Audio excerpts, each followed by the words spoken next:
ప్రభునేసు నామమున మీ అందరికీ వందనాలు శుభాలు తెలియజేస్తున్నామండి. అందరూ బాగున్నారా? ఇంతవరకు ప్రభు ఇచ్చిన కృపను బట్టి, శ్రేష్టమైన ఆరోగ్యమును బట్టి దేవుని స్తుతించడానికి, ఆయనను మహిమపరచడానికి ఎంతో దేవుడు కృప చూపించున్నాడు. అయితే ఈ శ్రేష్టమైన సమయంలో ఆయన వాక్య భాగంలోనికి వెళదాం.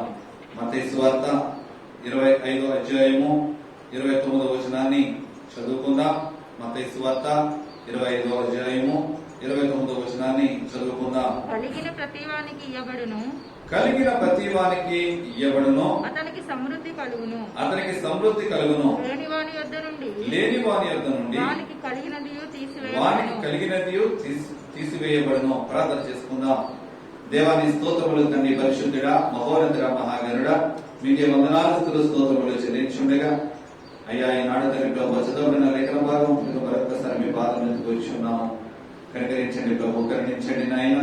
చదవబడిన మాటలలో నుంచి నాయన మీరుండి మాట్లాడండి. నిలబడి ఉన్నది నేనైనప్పటికైనా నిలబెట్టిన వాడు నీవై ఉన్నావు అయ్యా. మాట్లాడుచున్నది నేనైనప్పటికైనా మాట్లాడించేవాడు నీవై ఉన్నావు ప్రభు. మాట్లాడుచున్న ప్రతి మాట మీదై ఉండాలి.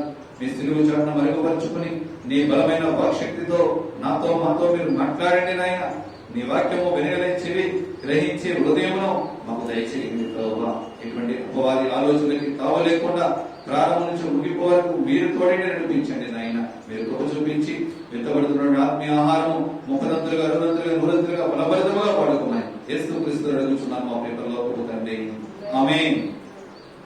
చదవబడినటువంటి వాక్య భాగములను మనం ఆలోచించినట్లయితే కనుక మత్తయి సువార్త 25వ అధ్యాయం 29వ వచనంలో నుంచి దేవుడు మాట్లాడచ్చు. కలిగిన ప్రతి వానికి ఇయ్యబడును, అతనికి సమృద్ధి కలుగును. లేని వారి వద్ద నుండి వానికి కలిగినది కూడా తీసివేయబడును. ఎవరికైతే కలగబడిందో అంటే ఎవరికైతే ఇవ్వబడుతుందో వారికి అంతా కూడా సమృద్ధిగా దేవుడు కలగజేస్తానంటున్నాడు. అంటే లేని వారి వద్ద నుండి అతనికి ఉన్నది కూడా తీసివేయబడను. ఏ సందర్భమును బట్టి మాట్లాడుచున్నాడు దేవుడు? దేని కొరకు ఈ వాక్య భాగాన్ని మన కొరకు రాయించాడు అన్నది మనము ఆలోచించినట్లయితే కనుక అదే అధ్యాయము మత్తయి సువార్త 25వ అధ్యాయము 14వ వచనం నుంచి కూడా మనం ఆలోచించినట్లయితే కనుక, ఎందుకంటే 14వ వచనం నుండి ఈ 30వ వచనం వరకు కూడా ఒక ముగ్గురు వ్యక్తులను మన మధ్యలో పెడుతూ ఉన్నాడు దేవుడు.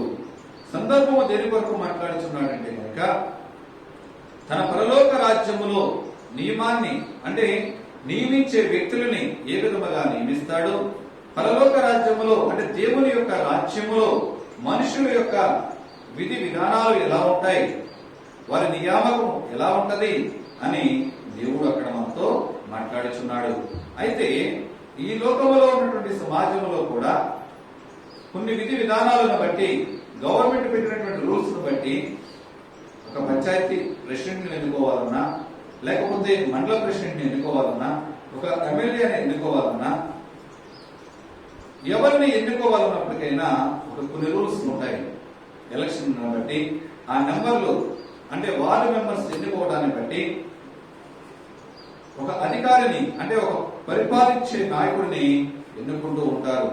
ఈ లోక రాజ్యంలో ఒక గ్రామాన్ని బట్టి, ఒక కుటుంబం బట్టి, కుటుంబ యజమానికి ఉన్నటువంటి లక్షణాలు, కుటుంబ యజమానికి పరిపాలకుడుగా, అలాగే తర్వాత యజమానురాలు, తర్వాత బిడ్డలను బట్టి ఒక కుటుంబం ఉంటది.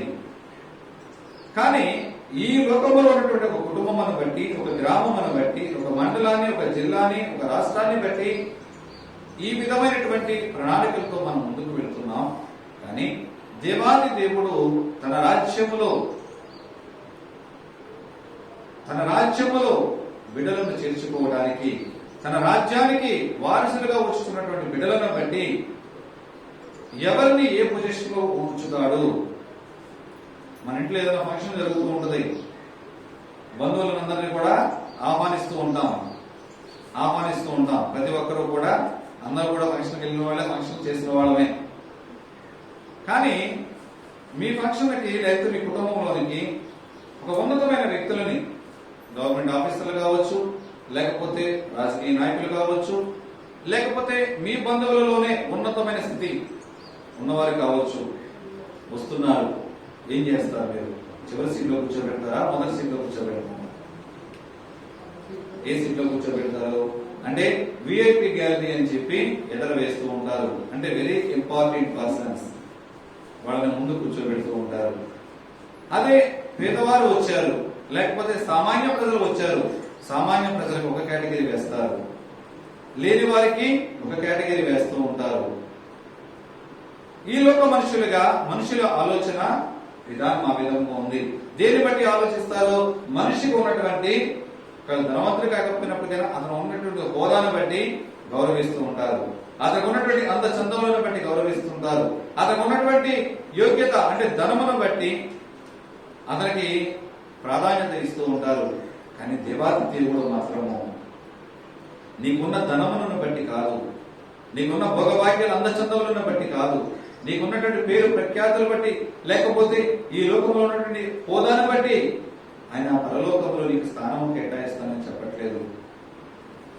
ఈ లోకంలోనికి నువ్వు దేని కొరకు నడిపించబడ్డావు, దేని కొరకు నిన్ను ఈ లోకంలోనికి దేవుడు నిర్మించాడు, నిన్ను ఈ లోకానికి నిర్మించడానికి గల దేవుని ఉద్దేశం ఏమైతే ఉన్నదో ఆ ఉద్దేశమును నీవు నెరవేరుస్తున్నావా లేదా? ఆ ఉద్దేశమును నెరవేర్చే వారిగా మనం ఉంటున్నామా లేదా? దాని కొరకు దేవుడు నిన్ను నన్ను పంపించున్నాడు. నీకు నాకు నీవు చేసిన పనిని బట్టి నీకు జీతం ఇవ్వడానికి అయినా సిద్ధముగా ఉన్నాడు. మన పొలంలో పనిచేస్తున్నటువంటి పనివారికి, అందరి పనివారికి పాలకులు పెట్టుకుంటూ ఉంటారు, లేకపోతే షాపులో వర్క్ చేసే వాళ్ళని పెట్టుకుంటూ ఉంటారు, ఫ్యాక్టరీలో వర్క్ చేసే వాళ్ళని పెట్టుకుంటారు. అందరికి ఒకే జీతం ఉంటుందా అండి? ఒకే జీతము ఉండదు. అంటే లేబర్ వర్క్ గా ఎక్కువ పని చేసే వారికి తక్కువ జీతం ఉంటది, సూపర్వైజర్ గా ఉన్న వారికి ఎక్కువ జీతం ఉంటది, మేనేజర్ గా ఉన్న వారికి ఇంకా ఎక్కువ జీతం ఉంటది, డైరెక్టర్ గా ఉన్న వారికి ఇంకా ఎక్కువ జీతం ఉంటది. అలాగే పొలం పనిలో కూడా డైలీ కూలికి వచ్చే వారికి ఒక జీతం ఉంటది, నెల జీతం చేసే వారికి ఒక జీతం ఉంటది, సంవత్సరం మాట్లాడుకున్న వారికి ఒక జీతం ఉంటది. అంటే ఈ లోకంలో చూసినప్పుడే చూడండి, వ్యక్తికి వ్యక్తికి మధ్యలో, గ్రామానికి గ్రామానికి మధ్యలో, కుటుంబానికి కుటుంబానికి మధ్యలో, వ్యాపారములకు మధ్యలో, ఉద్యోగముల మధ్యలో ఎంత వ్యత్యాసం మనకు జీతాలలో కనిపిస్తూ ఉన్నాయి. అతనికి 2 కాళ్ళు 2 చేతులు ఉన్నాయి, ఇతనికి 2 కాళ్ళు 2 చేతులు ఉన్నాయి. అతను మనిషే, ఇతను మనిషే. కానీ దేన్ని బట్టి అతనికి ఉన్నటువంటి ప్రాముఖ్యత అక్కడ మారుతుంది, దేన్ని బట్టి యోగ్యత, అతనికి ఉన్నటువంటి ప్రాధాన్యత అంటే స్థితి ఏ విధంగా దేన్ని బట్టి మారుతుంది? దేవుడు అతనికి ఇచ్చినటువంటి తెలివితేటలను బట్టి, అతనిలో ఉన్నటువంటి పని యొక్క సామర్థ్యాన్ని బట్టి అతనిలో ఏం మారుతుంది? పనిచేసే విధానము, అతను సంపాదించే సంపాదన విధానము మారుతూ ఉంది. కానీ దేవాది దేవుడు కూడా ఈ లోకమునకు నిన్ను పంపించేటప్పుడు నీకు నాకు కొన్ని పనులు అప్పగించాడు. నిన్ను నన్ను ఈ లోకానికి పంపించి తన చిత్తము నెరవేర్చాలని చెప్పి ప్రతి వ్యక్తి పట్ల కూడా ఒక సంకల్పం కలిగి ఉన్నాడు. తను ఈ లోకానికి మానవ మాతృడిగా వచ్చాడు, మానవ మాతృడిగా మనందరికీ స్వర్తమానము ప్రకటించాడు. దేవాది దేవుడు ఒక మనిషిగా ఉంటే మనిషి ఈ లోకంలో ఎలా జీవించాలో ఒక మాదిరిగానే చూపించి మనందరి పాపముల నిమిత్తము ఆయన రక్తము కార్చి దెబ్బలు తిని శిలువ త్యాగము చేసి మరణించి మన పాప విమోచన చేసి మనందరి కొరకు స్థలము సిద్ధపరచే కొరకు 3వ దినమున పునరుద్ధానుడుగా లేచి పరలోకంలో ఆరోహణమయ్యాడు. ఆరోహణమవుతూ ఈ సర్వ సృష్టిని కూడా నా శిష్యులుగా, నా జనులుగా మార్చమని దేవుడు మాట్లాడుచున్నాడు. ఇక్కడ రాయబడిన మాటలను బట్టి మత్తయి సువార్త 25వ అధ్యాయము 14వ వచనంలో మనం చూస్తే గనుక పరలోక రాజ్యము ఒక మనుష్యుడు దేశాంతరమునకు ప్రయాణమై తన దాసులను పిలిచి తన ఆస్తిని వారికి అప్పగించినట్లు నేను హల్లెలూయా. పరలోక రాజ్యము ఎలా ఉందంట? ఒక మనుష్యుడు దేశాంతరం వెళ్ళేటప్పుడు తన సేవకులను, తన పరివారను, తన దగ్గర ఉన్నటువంటి దాసులను పిలిచి తన ఆస్తిని అప్పగించి మీరు కష్టించి పని చేసి మీరు సంపాదించండి అని చెప్పి ఆయన దేశాంతరం వెళ్ళేటప్పుడు ఒక వ్యక్తి ఏ విధముగా అయితే పనివారికి అప్పగిస్తాడో ఆ విధముగా పరలోక రాజ్యం ఉంటుంది. ఒక వ్యవసాయదారుడిగా మనం ఏం చేస్తుంటే ఎక్కడికైనా ఊరెళ్తున్నాం, 10 రోజులు రాము, పెద్ద బాధ్యతను పిలిచి చెప్తాం, నువ్వు ఈ పని చెయ్యి, ఆ పని చేయించు, లేకపోతే ఇంతమంది కూలీలను పెట్టు, ఇంతమంది పనివారిని పెట్టు, లేకపోతే లేదా బస్సులోకి ఎలా చేయండి, అలా చేయండి అని మనం పని పురమాయించి వెళుతూ ఉంటాం. వెళ్ళి మళ్ళీ తిరిగి వచ్చేటప్పటికి మనం ఏం చేస్తుంటాం, ఆ పని అయిందా లేదా? నిజమైన యజమానుడు అయితే కనుక, యథార్థముగా పని పూనుకున్నటువంటి యజమానుడు అయితే కనుక ఆ పని సక్రమంగా అయిందా లేదా అని మనము చూసుకుంటూ ఉంటాం. కానీ మన పరమతండ్రి కూడా ఆయన దేశాంతరము వెళుతూ ఏమి అప్పగించాడు? తన దాసులను పిలిచి కొన్ని పనులు అప్పగించాడు. తన ఆస్తిని పంచిపెట్టాడు, తన ఆస్తిని అప్పగించాడు. ఏమి ఇచ్చాడు? కొందరికి 5 తలాంతులు ఇచ్చాడు, కొందరికి ఒక అతనికి 2 తలాంతులు ఇచ్చాడు, ఒక అతనుకు 1 తలాంతి ఇచ్చాడు. ఎందుకు వ్యత్యాసం చూపించాడు? ఎవరి సామర్థ్యము చొప్పున వానికి ఇచ్చి. దేని గురించి ఇచ్చాడు? ఎవరి సామర్థ్యము చొప్పున వారికి ఇచ్చి. ఎందుకంటే ఇప్పుడు చిన్న పాప ఉంది, అమ్మా నువ్వు బట్టికెళ్ళి బియ్యం బస్తా బట్టికెళ్ళి ఇంటికాడ ఏమంటే వేస్తుందా అండి? లేదు. దానికి ఎవరు? దానికి సామర్థ్యం గలవారు ఒక పెద్ద అతను పిలిచి ఈ బియ్యం బస్తా ఇంటికాడ వేయాలంటే వేయగలడు. అంతే తప్ప పెద్దవాళ్ళ మోసం తీసుకొచ్చి చిన్నపిల్లకి ఇస్తే చేయలేదు. అనివార్యంలో కూడా వారికి ఎటువంటి సామర్థ్యత కలిగిన వాడిగా ఉన్నాడో వారి సామర్థ్యతను బట్టి ఒకరికి 5 తలాంతులు ఇచ్చాడు, ఒకరికి 2 తలాంతులు ఇచ్చాడు, ఒకరికి 1 తలాంతే ఇచ్చున్నాడు. అంటే ముగ్గురు కూడా సంపాదించగలరు కాదు, ముగ్గురు కూడా సంపాదించగలరు. ఒకడు 1 తలాంతుకు సంబంధించే పని చేయగలరని, రెండో వాడు 2 తలాంతుల వరకే పని చేయగలరని, మూడో వాడు 5 తలాంతుల వరకు కూడా పని చేయగలరని దేవుడు మన అప్పగించాడు. కానీ ఈ తలాంతులు తీసుకున్నటువంటి వ్యక్తి 5 తలాంతులు తీసుకున్నవాడు ఆ 5 తలాంతులతో వ్యాపారం చేశాడు, మంచిగా సంపాదించాడు. 2 తలాంతులు తీసుకున్నవాడు కూడా ఆ 2 తలాంతులను బట్టి మంచిగా వ్యాపారం చేసి సంపాదించాడు. కానీ 1 తలాంతు తీసుకున్నవాడు మాత్రము ఆ 1 తలాంతు తీసుకెళ్లి దాచిపెట్టాడు, ఏమీ కూడా వ్యాపారం చేయలేదు. ఎక్కడ దాచిపెట్టాడు? గొయ్యి తీసి, ఎందుకంటే బయట ఉండి ఎవరైనా దొబ్బేస్తారేమో అని చెప్పి గొయ్యి తీసి గొడ్డులో దాచిపెట్టాడు. అయితే 19వ వచనాన్ని చదువుదాం. బహుకాలమైన తరువాత ఆ దాసుల యజమానుడు వచ్చి వారి యొక్క లెక్క చూచుకొనెను. హల్లెలూయా. లెక్కల మాస్టర్ వచ్చేసాడు. ఎవరు వచ్చారండి? లెక్కల మాస్టర్. స్కూల్లో పిల్లలు చూడండి, లెక్కల మాస్టర్ వచ్చారండి, గడగడగడ వండిపోతూ ఉంటారు. ఈ రోజుల్లో లెక్కలు తెలుసుకునే వాళ్ళు త్వరవైపోతున్నారు. లెక్కల్లో వీక్. బాబు ఎందులో పోయిందమ్మా నీ సబ్జెక్టు? మ్యాథ్స్ అండి. లెక్కలో పోయిందండి. లెక్కలు రావట్లేదు జనాలకి. నీకు లెక్క వచ్చి ఉంటే కనుక నీ జీవితపు లెక్కలు కూడా ఈనాడు నీవు వేసుకునేదానవు. అయితే ఇక్కడ దేవుడు బహుకాలమైన తర్వాత యజమానుడు వచ్చి వాళ్ళ దగ్గర లెక్క చూసుకుంటున్నాడు. అప్పుడు అయితే లెక్క చూసుకుంటున్నటువంటి దేవుని దగ్గర మొదటి దాసుడు వచ్చాడు. 5 తలాంతులు తీసుకున్నటువంటి దాసుడు వచ్చాడు. చదవండి.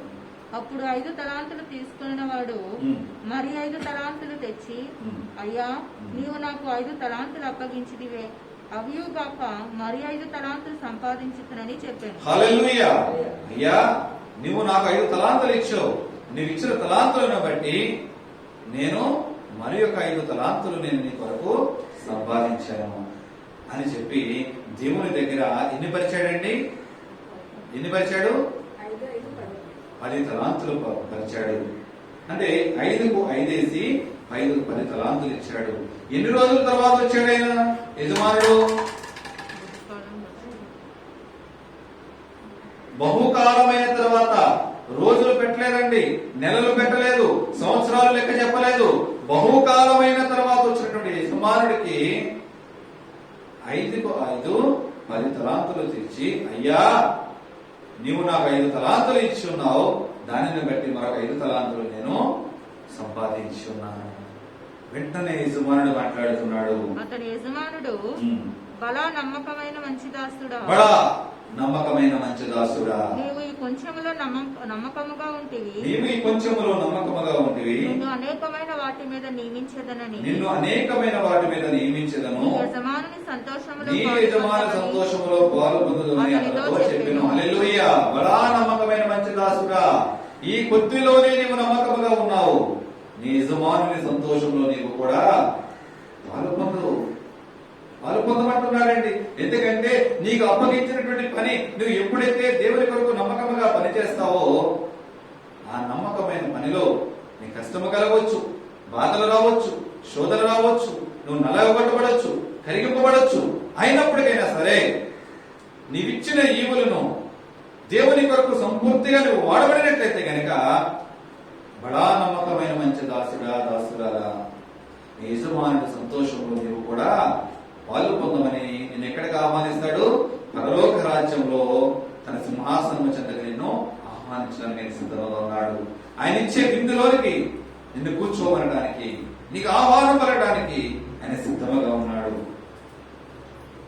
పెద్ద పనులలో కాదండి, ఆయన ఇచ్చినటువంటి చిన్న పనిలోని కొద్దిలోనే నువ్వు నమ్మకముగా ఉన్నావు. అలాగే రెండో దాసుడు వచ్చాడు. రెండో దాసుడు, అయ్యా నువ్వు నాకు ఇచ్చిన 2 తలాంతులను బట్టి మరి 2 తలాంతులు సంపాదించాను అని చెప్పి పరిచినప్పుడు ఆ యజమానుడు ఆ దాసుడు కూడా అదే విధముగా సంపాదించాడు. బడా నమ్మకమైన మంచి దాసుగా, ఈ కొద్దిలోనే నువ్వు నమ్మకముగా ఉన్నావు కనుక నీ యజమాని సంతోషంలో నీవు కూడా ఉంటావు. 5 తలాంతులోనికి ఎక్కువ దీవులను ఇచ్చి 2 తలాంతులోనికి తక్కువ దీవులు ఇస్తానని దేవుడు చెప్పలేదండి. వారి సామర్థ్యాలను బట్టి ఎవరు ఎంత మోయగలదో ఆ మోయగల సామర్థ్యాన్ని బట్టి దేవుడు వారికి తలాంతులు ఇచ్చి ఉన్నాడు. కానీ 3వ వ్యక్తి వచ్చాడు, 1 తలాంతు తీసుకున్నవాడు వ్యక్తి వచ్చాడు.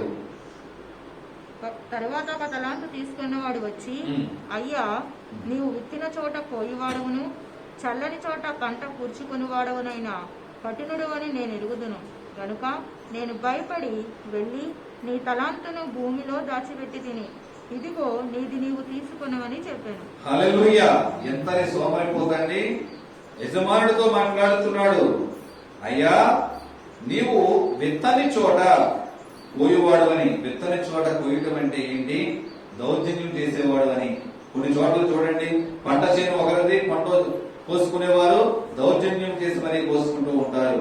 పంటలను దోసుకెళ్లే వాళ్ళు ఉంటారు, అపహరణ చేసే వాళ్ళు ఉంటారు. కానీ యజమానుడితో మాట్లాడుతున్నటువంటి మాటలు, ఈ సోమరైనటువంటి దాసుడు ఏం మాట్లాడుతున్నాడంటే, నీవు విత్తని చోట కోయవాడవును, చల్లని చోట పంట పుంజుకునేవాడవునైనా కఠినుడు అని నేను ఎరుగుదును. ఎప్పుడు చూస్తాడండి ఆయన కఠినత్వము? ఆయన కఠినత్వము చూడటానికి ఆయన అప్పగించిన పని చేస్తేనే కదా కఠినత్వము చూసేది. నీవంటే ఏంటో తెలియదు, నీ దగ్గర పని చేసుకునేందుకు కుదుర్చుకున్నవాడు నువ్వు కఠినాత్ముడు అని చెప్పి వెళ్ళిపోతున్నాడంటే నీ గురించి ఎలా తెలుసు? అని యజమానుడితో మాట్లాడుచున్నారు. అయితే ఆ చెడ్డ దాసుని బట్టి అందుకు అతని యజమానుడు వారిని చూసి, సోమరివైన చెడ్డ దాసుడా,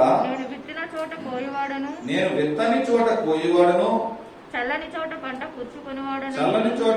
కూర్చుకునివాడను వెరుగుదువా? అట్లయితే నీవు నా సొమ్ము సావుకారుల యొద్ద ఉంచవలసి ఉండెను. నేను వచ్చి వడ్డీతో కూడా నా సొమ్ము తీసుకుంటునే అని చెప్పి ఆ తలాంతు వాని యొద్ద నుండి తీసివేసి 10 తలాంతులు గల వారికి ఇయ్యుడి. హల్లెలూయా. ఎక్కడ తీసేసాడండి? లేని వాడికి వాడి దగ్గర ఉన్నది కూడా తీసివేసి ఎవరికి ఇచ్చాడు? ఉన్నత స్థితిలో ఉన్నటువంటి 10 తలాంతులు గల వాడికి ఆ ఉన్నత తలాంతు కూడా అతనికి ఇచ్చివేసి ఉన్నాడు. వాడిని బయటికి తోలివేపున్నాడు. చీకట్లో పళ్ళ కొరకు తప్ప అక్కడికి ఏమీ కూడా మిగలవు. దానిని బట్టి మాట్లాడుతూ, కలిగిన ప్రతి వానికి ఇవ్వబడును, అతనికి సమృద్ధి కలుగును, లేని వారి యొద్ద నుండి ఉన్నది కూడా తీసివేయబడును. దేవుడు నిన్ను నన్ను బట్టి ఏ పని అప్పగిస్తాడు? ప్రతి వ్యక్తి పట్ల కూడా దేవుడు ఒక సంకల్పం కలిగి జీవిస్తున్నాడు. దేని కొరకంటే ఈ కుమార్తె ఈ రోజు కాకపోతే రేపైనా మారుతుంది, ఈ రోజైనా మారుతుంది, మారుతాడు అని చెప్పి తండ్రి దగ్గర నన్ను బట్టి తండ్రి ఈ నా బిడ్డలకు మరొక అవకాశం ఇయ్యి అని దేవుడు విజ్ఞాపన చేస్తూ ఉన్నాడు, యాచనలు చేస్తున్నాడు మనందరి కొరకు. ఆయన అప్పగించిన పని నీవు నేను చేస్తావని. కానీ ఎన్నాళ్ళు నీవు నేను సోమరివైన చెడ్డ దాస్తులు దాస్తురాండిగా మిగిలిపోతున్నాం. దేవుడు అప్పగించిన పని నీవు నేను చేస్తున్నావు అంటారా? దేవుడు రేపొద్దున లెక్క అడిగితే దేవుడి దగ్గర నీ లెక్క ఎంత ఉంది, నీ బ్యాంకు బ్యాలెన్స్ ఎంత ఉంది? ఈ లోక బ్యాంకు బ్యాలెన్స్ గురించి దేవుడు మాట్లాడలేదు. పరలోకములో నీ బ్యాంకు బ్యాలెన్స్ ఎంత ఉంది? పరలోకములో చూస్తున్నటువంటి లెక్కలలో నీ తెక్కెడ తేలిపోయే విధంగా ఉందా? ఒకవేళ తెక్కెడలో నువ్వు తూయబడే బరువైన వ్యక్తిగా నీవు ఉన్నావా? నీ సంపాదన ఏ విధముగా ఉంది? ఈ లోకములో నువ్వు ఎంతైనా సంపాదించవచ్చు. ఈ లోక సంపాదనను బట్టి లోకములో ఒకవేళ చెదలు పట్టొచ్చు, పురుగులు పట్టొచ్చు. కానీ మహిమైశ్వర్యం అయితే కనుక పురుగులు పట్టేది కాదు, చెదలు పట్టేది కాదు, చేతింపబడేది కాదు, దొంగలు దొంగిలించేది కాదు, దుష్టుడు ఎత్తుకుపోయేది కాదు. అటువంటి బల సంపద నీకు ఎంత కలిగి ఉన్నావు? బహుకాలమైన తర్వాత యజమానుడు వచ్చాడు, రారాజుగా రాజు రాబోతున్నాడు. ఆ రారాజుకి ఈ లోకంలోకి పంపించబడినటువంటి కుమార్తెలుగా కుమారులుగా ఒక దాసులుగా ఆయన సొత్తైన ప్రజలుగా ఏమి లెక్క అప్పచెప్పగలుగుతున్నాం? ఆయన దగ్గర నీ లెక్కలు ఏ విధముగా ఉన్నాయి? 5 తలాంతులతో మరి 5 తలాంతులు సంపాదించినటువంటి ఉన్నతమైనటువంటి సంపాదన కలిగినటువంటి బిడ్డలుగా ఉంటున్నామా? లేదంటే గనక సోమరైన చెడ్డదాసుడుగా ఆయన ఇచ్చిన తలాంతులు భూమిలో కప్పెట్టినటువంటి సోమరైన చెడ్డదాసులుగా మనం ఉంటున్నామా? ఆలోచించగలగాలి. ఎందుకంటే ప్రభువైన యేసుక్రీస్తు వారు ప్రతి ఒక్కరిని బట్టి కూడా తలంపులు కలిగి నిన్ను నన్ను వాడుకునే ఉద్దేశముతో ఈ లోకానికి ఆయన పంపించి ఉన్నాడు. మార్కు సువార్త 4వ అధ్యాయము 25వ వచనాన్ని చూద్దాం. మార్కు సువార్త 4వ కలిగిన వారికి ఇవ్వబడును, లేని వారికి కలిగినదియు వాని యొద్ద నుండి తీసివేయబడని వారితో చెప్పాను. దేనిని బట్టి మాట్లాడుతున్నాడు? దీపస్తంభమును బట్టి. ఇక్కడ రాయబడిన సందర్భము దీపస్తంభమును బట్టి, అక్కడ తలాంతులను బట్టి మాట్లాడాడు. ఇక్కడ దీపస్తంభమును బట్టి మాట్లాడుతూ నీవు వెలిగింపబడాలని, లోకమునకు వెలిగించే వారిగా నీవు ఉండాలని, వెలిగింపబడుతున్నటువంటి నీ ఆత్మీయ దీపము కొంచెం కింద మంచం కింద ఉంచేవారిగా మనం ఉంచకూడదని చెప్పి, దీపస్తంభము మీద అనేక మందికి వెలిగించేవారిగా నీవు ఉండాలని చెప్పి దేవుడు కోరుకుంటూ ఉంటే, నీవు నేను ఈనాడు సమాజంలో నీ ఆత్మీయ దీపమును వెలిగించి కొంచెం కింద మంచం కింద పెట్టేవారిగా ఉంటున్నామా? లేక దీపస్తంభం మీద ఉండి అనేక మందికి వెలిగించేవారిగా, అనేక మందిని ఆదరించేవారిగా ఉంటున్నామా? మనం ఆలోచించగలగాలి.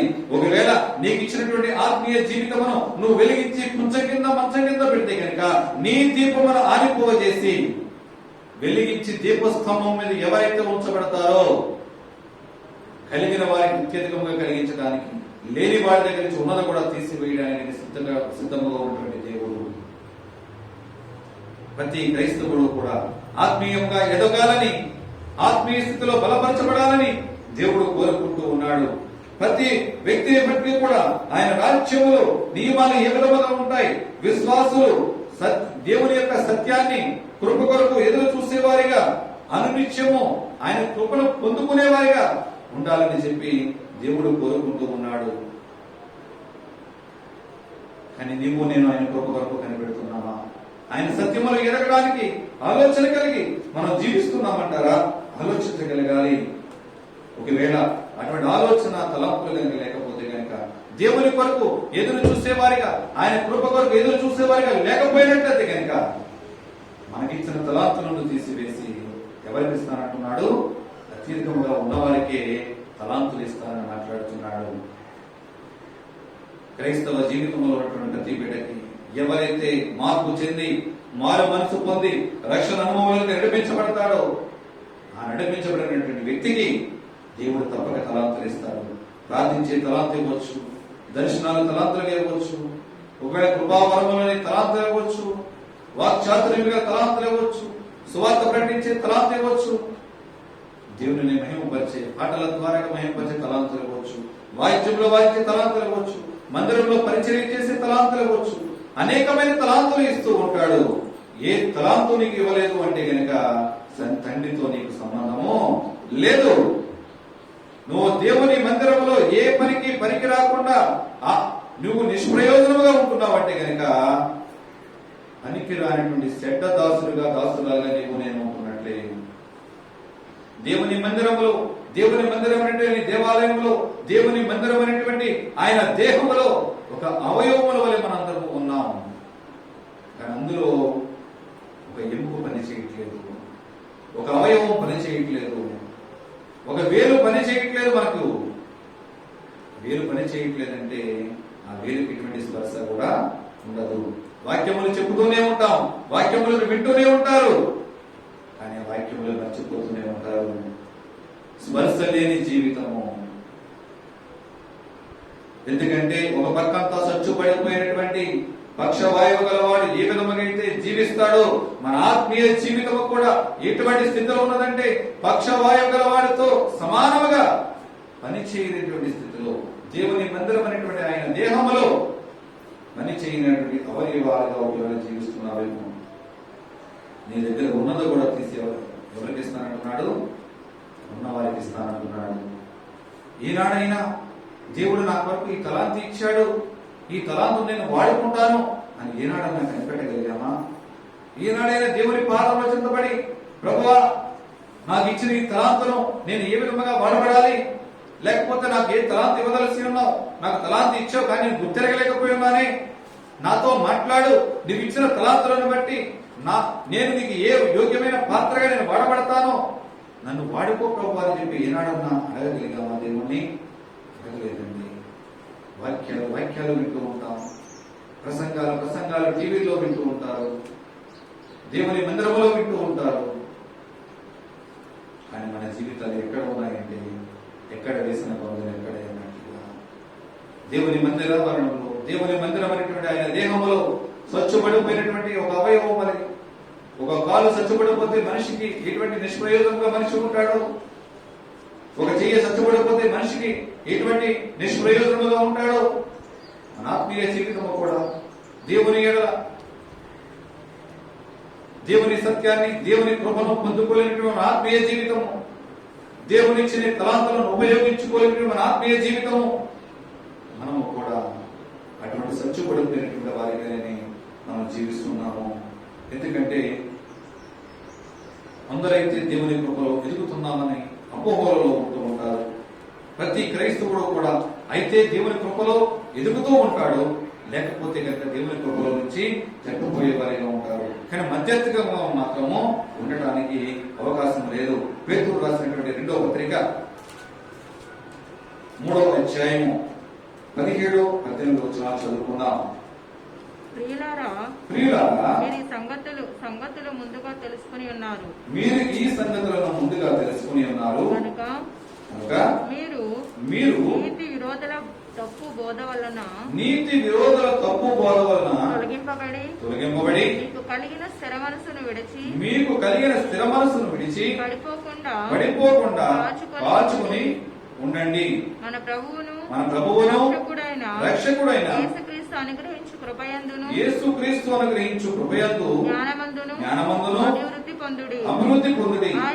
ఆయనకు ఇప్పుడును యుగాంత దినము వరకును మహిమ కలుగును గాక. ఆమేన్. ఆత్మ సంబంధమైన ప్రతి ఒక్క వ్యక్తి కూడా లోకమనే తప్పుడు బోధలు విని ఆత్మీయ జీవితంలో త్రోవ తప్పిపోయే వారిగా ఉండకుండా దేవుని వాక్యము ఏవైతే సెలవిస్తుందో దేవుని వాక్యానుసారముగా ఉన్నట్లుగా బోధించేటువంటి బోధకులను ఎన్నుకోవాలని.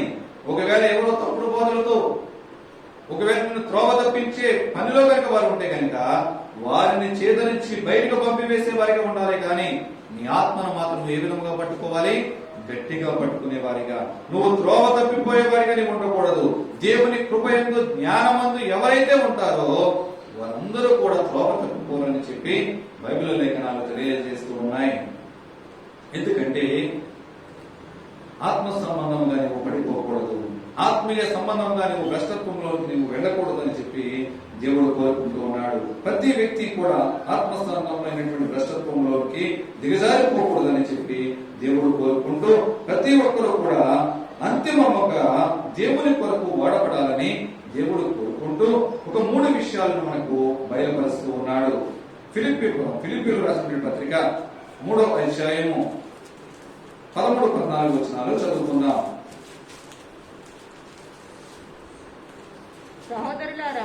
సహోదరులారా, నేను ఇదివరకే పట్టుకుని ఉన్నానని తలంచుకొనకుడి.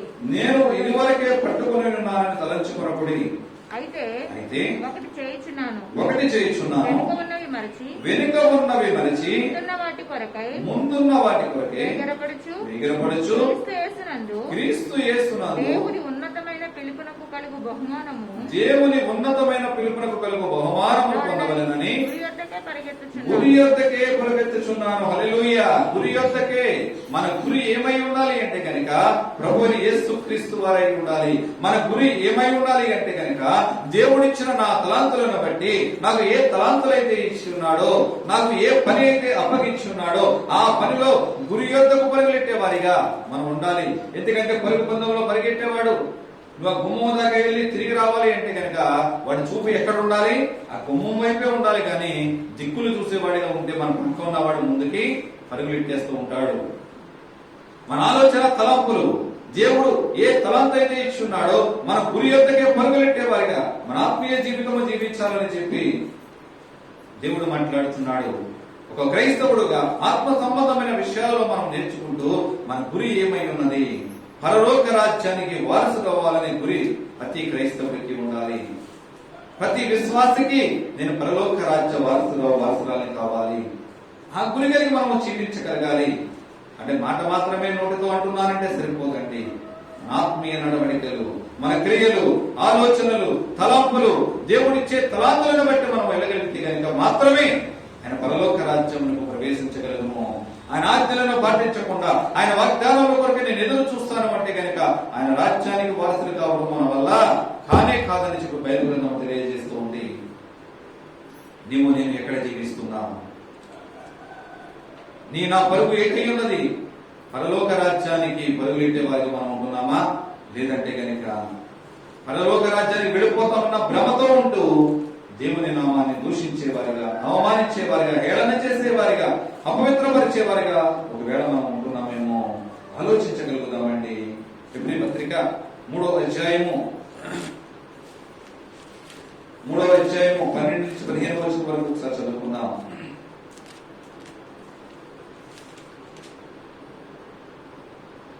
సహోదరులారా, జీవము గల దేవుని విడిచిపోవునట్టి విశ్వాసము లేని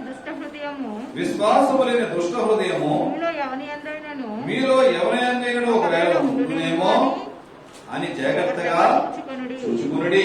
నేడు మీరు ఆయన శబ్దమును వినిన యెడల కోపం పుట్టించినప్పుడు వలె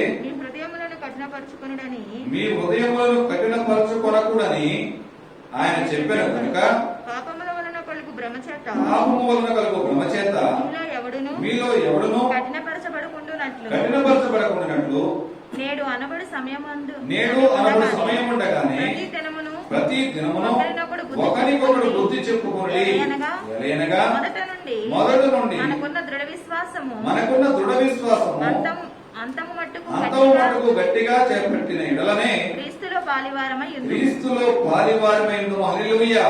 ఎప్పుడైతే అంతము వరకు మనకు దేవుడు ఏ తలాంతులైతే ఇచ్చి ఉన్నాడో ఆ తలాంతులను గట్టిగా పట్టుకున్న ఎడల, ఒకవేళ ఎవరితో అయినా కఠినముగానే ఉంటే గనక నేడు ఆను దినము ఉండలోపునే ఆ కఠిన మనస్సు నీలో నుంచి తుడిచివేయాలని, వారిలో ఉన్న ద్వేషమును విడిచిపెట్టాలని చెప్పి దేవుడు మాట్లాడుతున్నాడు.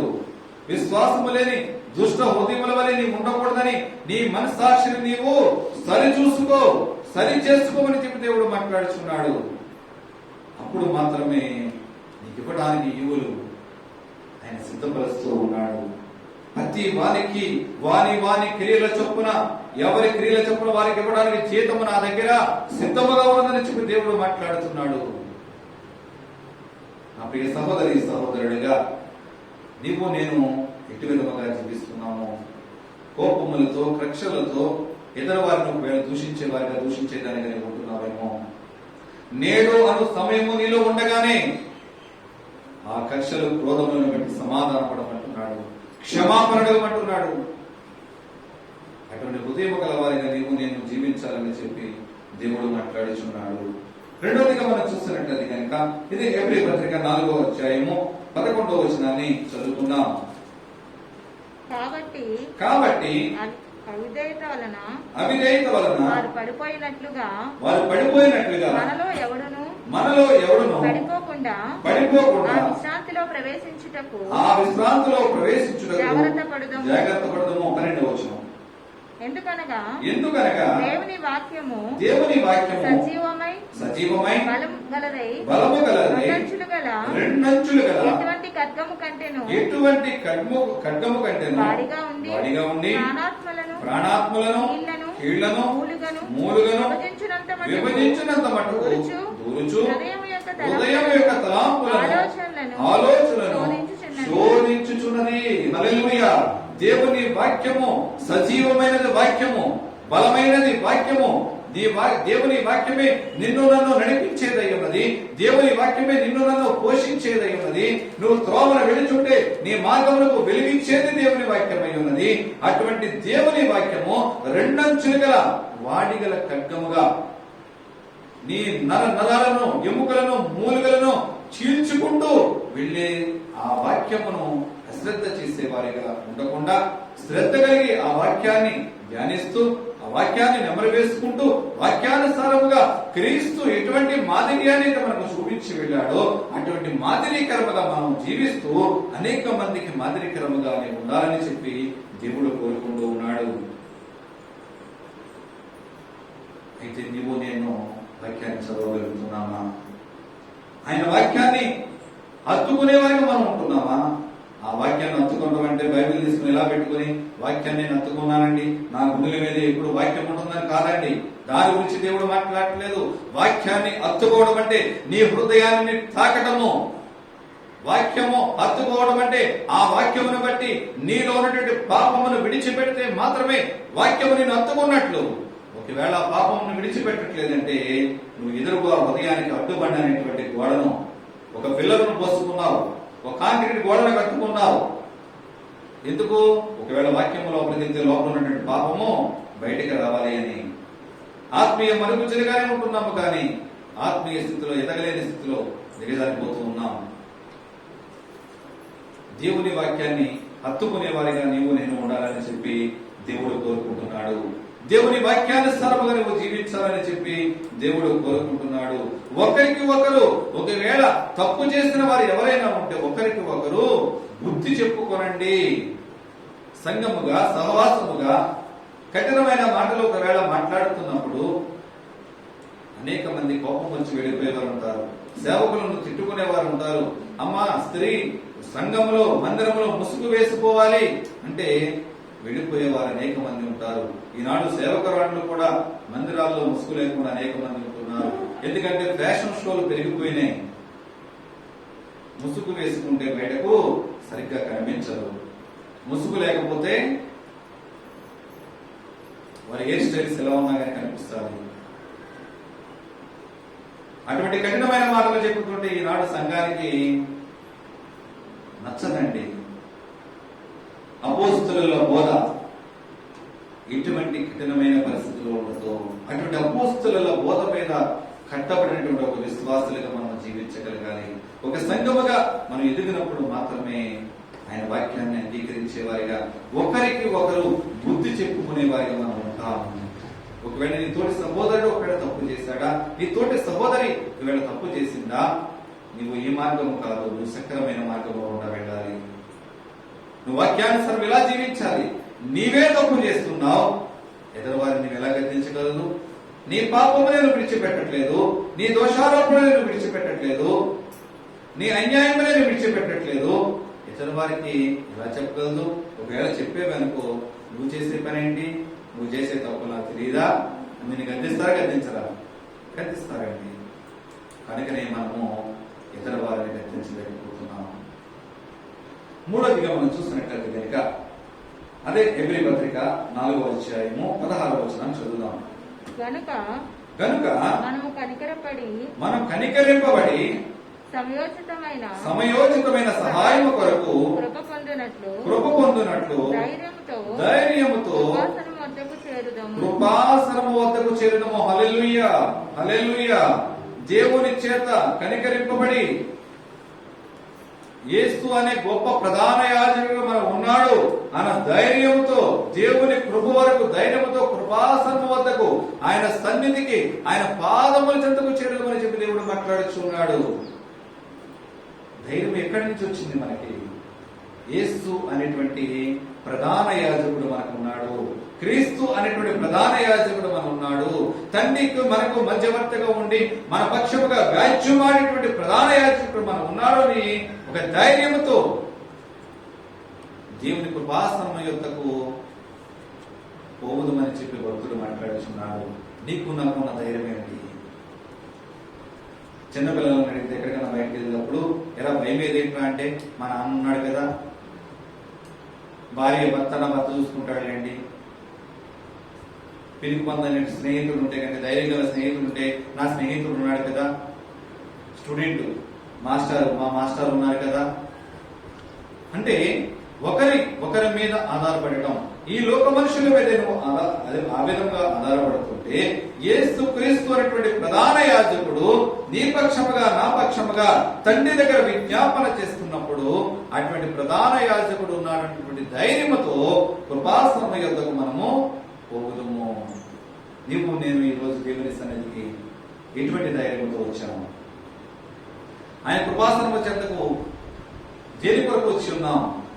దేవుని ఇచ్చిన తలాంతులు ఆయన పాదముల చెంత పరచడానికి రాగలిగి ఉన్నామా? లేదంటే నీవిచ్చిన తలాంతు నేను భూమిలో దాచిపెట్టినటువంటి ద్రోహమైనటువంటి సోమరి అయినటువంటి చెడ్డ దాసురాలిగా ఉన్నానని చెప్పి ఆయన పాద సన్నిధికి వచ్చామా? ఆలోచించగలగాలండి. దినములు గతించిపోతున్నాయి, వారాలు, నెలలు, సంవత్సరములు గతించిపోతున్నాయి. ఆయన రాబోతున్నాడు రారాజుగా. ప్రతి వాని లెక్కలు చూడడానికి లెక్కల మాస్టర్ సిద్ధముగా ఉన్నాడు. కానీ మనం అప్పగించే లెక్కలు ఏ విధముగా ఉన్నాయి? దేవుని పాదముల చెంత నీవు నేను అప్పగించుకున్నటువంటి లెక్కలు దేవుడికి యోగ్యమైనటువంటి లెక్కలు అప్పగించే వారిగా ఉన్నామా? తప్పటి లెక్కలు ఈ లోకములో లెక్కలు వేయచ్చు, కానీ దేవుని దగ్గర ఒక్కరు మనకే ఉడకవండి. మనుషులు ఒకవేళ నేను చూడకపోవచ్చు, సర్వ సృష్టికి కారణభూతుడైనటువంటి దేవుడు నువ్వు ఎక్కడ ఉన్నా ఏ పని చేస్తున్నప్పటికైనా ఆయన సర్వ సృష్టికి కారణభూతుడు కనుక సర్వమును చూడగల సమర్థమైనటువంటి దేవుని కలిగి ఉన్నావు. అనేటువంటి దేవుని ఒకవేళ మోసం చేద్దామని చూస్తున్నావేమో, అటువంటి దేవుని ఒకవేళ కళ్ళు కప్పుదామని చూస్తున్నావేమో, అటువంటి దేవుని సన్నిధిలో ఉన్నటువంటి నీవు అన్యాయంగా ప్రవర్తమని చూస్తున్నావేమో. ఎంతవరకు అటువంటి ఆలోచన తలంపులు కలిగి ఉంటే ఇప్పుడైనా మార్పు చెందు యేసు క్రీస్తు ప్రధాన యాజకుడు మనం ఉన్నాడు అనే ధైర్యంతో కృపాసనం యొద్దకు వెళ్ళు. ఆయన కృప కొరకు ఎదురు చూడు. ఆయన ఇచ్చే తలాంతులు వాడుకుంటూ అనేకమైన తలాంతులు సంపాదించి దేవుడు అడిగినప్పుడు ఆయన లెక్కలకు నువ్వు సరైన సమాధానం చెప్పినట్లయితే కనుక తన పరలోక రాజ్యంలో వారసురాళ్ళు చేసి అనేకమైనటువంటి గొప్ప ఈవులు నీకు ఇచ్చి నేను తృప్తిపరచడానికి దేవుడు సిద్ధంగా ఉన్నాడు. అటువంటి కృప పరిశుద్ధాత్ముడైన దేవుడు మనందరికీ కలుగజేయును గాక. ఆమేన్. ప్రార్థన చేసుకుందాం. దేవాని స్తోత్రములు తండ్రి, పరిశుద్ధుడా మహోన్నతుడా మహిమగల దేవా, మీకు వందనాలు స్తోత్రములు చెల్లించుండగా మరొక్కసారి మీ పాదం ఎందుకు వచ్చి ఉన్నాము. విత్తబడిన రాత్రి ఆహారం బట్టి అయ్యా మీరు ప్రతి ఒక్క బిడ్డతో మాట్లాడి ఉన్నారని వచ్చి ఉన్నాము. మాతో మీరు మాట్లాడి మా హృదయములను తెలుసుకునే విధముగా మీరు మాట్లాడి ఉన్నాము. అయ్యా ప్రతి వ్యక్తి పట్ల ఒక సంకల్పము కలిగి ప్రతి వ్యక్తికి కూడా కొన్ని తలాంతులను ఇచ్చి ఉన్నావు తండ్రి. అవును ప్రభువా, మేము తలాంతులు తీసుకున్నటువంటి మేము తండ్రి అయ్యా అధికమైన తలాంతులు సంపాదించే వారికి మా జీవితాలు ఉన్నాయా? లేదంటే కనుక భూమిలో పెట్టినటువంటి సోమరైన చెడ్డ దాసులు మా బ్రతుకులు ఉంటాయి. ఈ రోజు మార్చుకుంటున్నాము, మా బ్రతుకులు మార్చుకుంటున్నాము తండ్రి. నీవు ఇచ్చిన తలాంతులను అనేక రెట్లు పెంచేవారిగా, అనేక మందిని క్రమంగా జీవించేవారిగా, నీ సొంతైన ప్రజలుగా నీ పరలోక రాజ్య వారసురాలుగా ఉండడానికి ఈనాడు మేము సిద్ధపడుతున్నాం ప్రభువా. నాకు నీ ఆత్మ సహాయం దయచేసి చూపించమని విత్తబడినటువంటి ఆత్మీయ ఆహారము ఫలవంతముగా నీ నామమే మాత్రమే వాడుకుంటూ చూపించమని యేసు క్రీస్తు అడుగుచున్నాను మా ప్రియలో గొప్ప తండ్రి.